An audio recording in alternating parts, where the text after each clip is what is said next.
My Lord and my God, I firmly believe that you hear me, that you see me, that you hear me.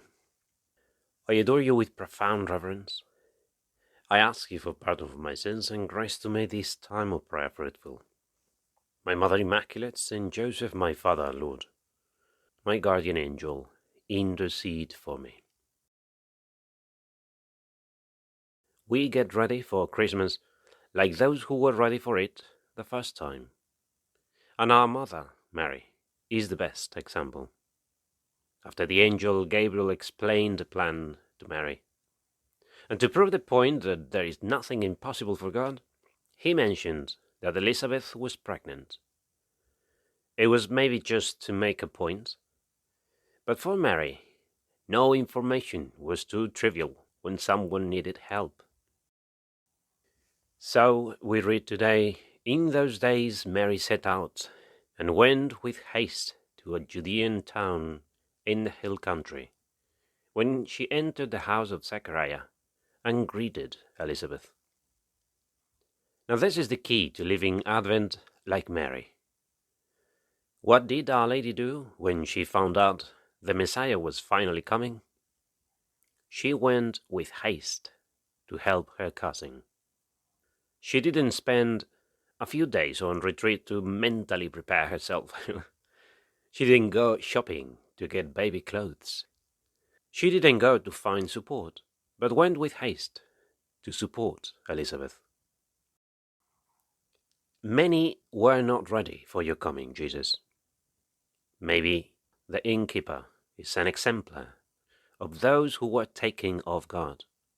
He is probably the most famous character in this regard. I always imagine the poor man when he met Saint Joseph in heaven. Wait, you are the man who asked for a place in my inn, and I didn't offer you room, and your son was born in a stable? Saint Joseph, with a smile, saying nothing. Then someone else present, saying, Wait, you don't know this man? He's Joseph, the father of the Messiah, mate. You could have had the Messiah born in your inn, and you sent him off and he was born in a stable because of you? Embarrassing silence. I didn't know, but I wasn't the only one. And now he's famous there. Hey, are you the innkeeper of the gospel? The one who... Yeah, the poor man says, mortified to every newcomer. But I just didn't know it was Jesus. But you, Jesus, of course, have forgiven this man and all those who didn't open their homes to you when your father Joseph started knocking at the doors. And yet, I imagine they were all polite with their cousin Joseph, coming all the way from Nazareth with his pregnant wife. Oh, Joseph, it's been a long time. How are you? Listen, you can't stay here with us, but if you need food, listen, take this loaf of bread. It's not much, but I imagine it has been a long trip. Or maybe in another house.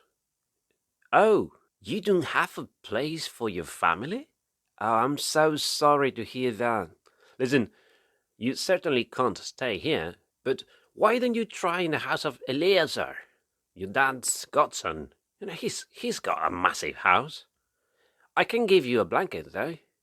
It is chilly, and your poor wife, oh dear, poor little thing. All the way from Nazareth, you say? Oh my. Well, you see, even if in the nativity plays at the school, we sometimes portray these people as rude or nasty. The only one who was aggressive during those days was King Herod. Most of these people could have defended themselves afterwards, saying that they didn't do anything evil. They didn't do anything bad, really. The problem, Jesus, wasn't the evil things they did, but the good things they didn't do. You remember the famous quote attributed to loads of different people. I don't know who said it first, but the quote is, The only thing necessary for evil to triumph in the world is that good people do nothing. Well, let me debunk it. If they do nothing, they are not good people. It is a general misconception. If I don't do anything evil, I am good. Like, well, I haven't killed anybody, so I'm good. Well, no. Evil people do evil things, and good people do good things. And those who do nothing can't be good. They are just indifferent. Indifferent were those who didn't open their homes to you, Jesus. Indifferent were those who didn't defend you when they wanted to kill you 33 years later. Indifferent were those who didn't care about what happened to you when you were a baby or a crucified man. So let's amend that quote. The only thing necessary for evil to triumph in the world is that people are indifferent. And so, the only way good can triumph is that good people continue to do good things. That we stop being indifferent. That following the example of our mother, when someone needs help, we help. When someone needs support, we give them support. When we can do something for someone, we do it. That we act, that we care. The best way to prepare ourselves for your coming, Jesus, is to take after your mother, to get out of our comfort zone, to serve, to stop sharing unused clothes and broken toys and leftovers, and start giving ourselves. For I guess that many who opened their door to your father Joseph that day thought that they were already being generous by opening, saying some nice words, and offering them some food or clothes. And once they closed the door, they would convince themselves that it would have been crazy to let them in. Listen, we have a full house already.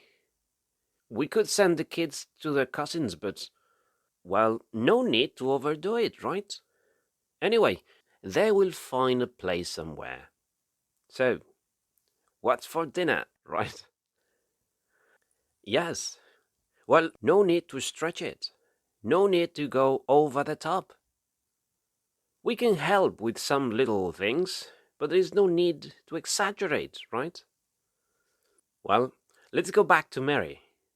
When she found out that Elizabeth was pregnant, she didn't send a get well soon card, or a hope it all goes well, or a letter saying, keeping you in mind these days. And yet, she could think, well, I'm in a pickle myself. Pregnant and my husband is not at home. And the first months of pregnancy are terrible. No need to overdo it. In fact, Elizabeth hasn't told me anything or asked for help. She lives far away. How will I get there? It is still cold. There are bandits in the roads. You know. Well, yeah, she could have excused herself. But instead, she went with haste to serve before anyone asked for help. Do you want to get ready for Christmas? Imitate the one who was ready. Our mother. Serve others. Think about others. Don't be afraid to give yourself instead of giving up leftovers and old toys. Don't be afraid to overdo it. As Saint Teresa of Calcutta said, generosity is not just giving, but giving until it hurts. When you Jesus called at the doors then, they didn't recognize you. They were expecting Christ, but not Jesus. The Messiah, but not God in that baby. And today, we can fail to recognize you again when we don't expect you in that homeless man, in that sick person, in that lonely old lady or that poor family. Mary, my Mother Immaculate, may I recognize your Son in all those who need me. I give you thanks, my God, for the good resolutions, affections, and inspirations that you have communicated to me in this meditation. I ask you for help to put them into effect. My Mother Immaculate, Saint Joseph, my Father and Lord, my guardian angel, intercede for me.